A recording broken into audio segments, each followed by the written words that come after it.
Bonjour à tous, je m'appelle Florian Mignot, je travaille au support technique et applicatif de la société Promega et je m'intéresse plus particulièrement aux solutions dédiées au drug discovery. Aujourd'hui, nous allons discuter d'une approche de target engagement en cellules vivantes dédiée à l'étude des kinases.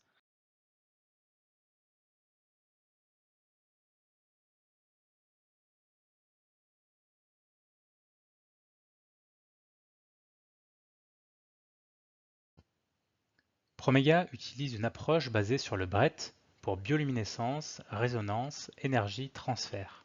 C'est une technique permettant de mesurer une interaction entre deux partenaires par transfert d'énergie d'un donneur bioluminescent à un accepteur fluorescent. Un signal fluorescent est alors émis lorsque les deux partenaires interagissent. Il faudra noter que cela demande l'utilisation d'un lecteur de plaques disposant d'un module BRET.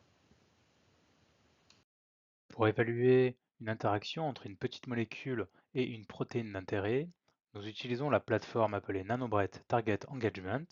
Il s'agit d'une technologie puissante qui permet d'étudier les activités de liaison entre une protéine et un ligand dans des cellules vivantes. Ici, la protéine d'intérêt est exprimée de manière ectopique dans la cellule sous forme de fusion avec la luciférase nanoluc. L'ajout d'une molécule traceuse fluorescente perméable à la membrane, appelée traceur, et dont l'affinité pour la protéine d'intérêt est connue, va entraîner la génération d'un signal BRET, car la proximité spatiale entre le donneur et l'accepteur permettront le transfert d'énergie. La liaison de la petite molécule d'intérêt se traduira par un déplacement du traceur et donc par une diminution du signal BRET. Comme le montrent ici les résultats, les tests Nanobret Target Engagement permettent la caractérisation des inhibiteurs en cellules, quelle que soit la manière dont ils se lient aux kinases. De type 1 si compétitif à l'ATP, ou de type 2 dans le cas contraire, de type 3 s'ils modifient la structure de l'enzyme via des sites allostériques, ou de type 4 dans le cas contraire. Avec les tests Nanobret, il est possible de réaliser tout un panel d'études, comme ici, comparer l'affinité de certains inhibiteurs pour la kinase mutante JAK2 V617F. Il est également possible de comparer un même inhibiteur pour deux types de kinases, ici la forme wild-type et mutante, et donc cet inhibiteur de type 1 a une plus grande affinité pour la forme mutante que pour la forme wild-type. Enfin, ici, un inhibiteur de type 2 présente une affinité similaire, quel que soit le type de kinase. Il est également possible d'étudier le temps de résidence intracellulaire. Alors cela peut être évalué dans un format simple, dans lequel le composé non modifié est ajouté avant l'ajout du traceur.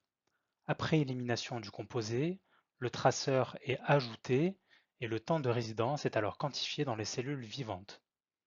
Alors dans le panel A, nous pouvons voir que l'imatinib présente une affinité pour la kinase ABL qui est bien plus faible que les deux autres drogues. Dans le panel B, l'imatinib a un temps de résidence plus court pour ABL que pour les deux autres drogues, bien que l'affinité soit similaire, la liaison est parfois différente. Si vous souhaitez vous simplifier la mise en œuvre, sachez que Promega a développé des cellules prêtes à transfecter, donc ce sont des HEK293 qui sont cultivées au sein des laboratoires de Promega et cryopréservées. De cette manière, vous n'avez aucune culture cellulaire à effectuer, tout comme aucun contrôle lié à la viabilité cellulaire ou la densité. Vous allez économiser énormément de temps et surtout avoir une meilleure reproductibilité. Alors ces cellules sont également directement transfectées avec certains plasmides d'intérêt, comme c'est le cas pour les constructions concernant RAS, kinase, E3 ligase et PARP. De nombreuses classes de molécules peuvent être étudiées avec la plateforme Nanobret Target Engagement, parmi lesquelles les GPCR, RAS, les PARP, les E3 ligases, plus de 350 kinases, les HDAC, les bromodomènes, etc. Ici une overview donc, des différentes cibles disponibles aujourd'hui. Vous pouvez donc consulter cette présentation et revenir vers nous pour nous demander davantage d'informations. Si vous souhaitez d'ores et déjà en savoir plus, je vous invite à vous rendre sur les liens présentés ici ou bien à nous contacter directement. Merci et à bientôt.